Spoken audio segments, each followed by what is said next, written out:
This is one of my most popular recipes that seems to go down really well with people who just want to be able to cook something all in one pot, bung it in the oven, and eat something delicious in about 30 minutes. Truth be told, because we're using the oven for this recipe and not cooking it on the hob, it's actually more of a pilaf and not a risotto at all. But call it chicken and bacon pilaf just sounds a bit odd, so we're going to stick with the term risotto. Anyway, it's a total winner, and this is how you make it. First things first, we're going to chop up a pepper. I'm using a green one, and then you're going to do the same with an onion.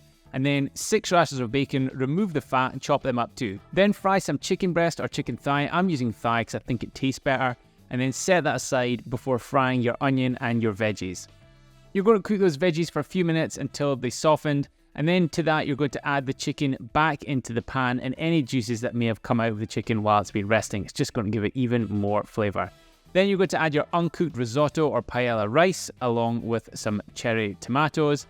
And I'm going to add chicken stock. You could use vegetable or ham stock, but I think chicken is best for this. Mix it all through, and then we're going to pop it in the oven at 180 degrees for about 30 minutes. Check it every now and again to make sure it's not getting stuck to the side, and add a bit more water if you need it. And also, please do like this video. It really helps with the growth of the channel. Then after 30 minutes, you're going to have something that looks like this. It's absolutely smelling delicious by now. All you need to do is garnish with something green. I'm using some parsley. Hit it up with some black pepper, and then just get stuck in. So there we have it. Delicious chicken and bacon risotto.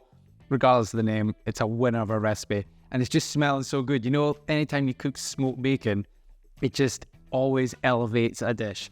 Anyway, I hope you enjoy this recipe, and if you'd like the full recipe along with a load of other high protein ones, just click that link below in the description and you can download my Food for Fitness recipes app. There's about 300 recipes on it at the moment. You can get it on Android, Apple devices, iPad, whatever. Just click below and you can download it. It's free to download and you get about 50 recipes that come with it free of charge. And if you want to join up to my high protein recipes club, you can do so via the app.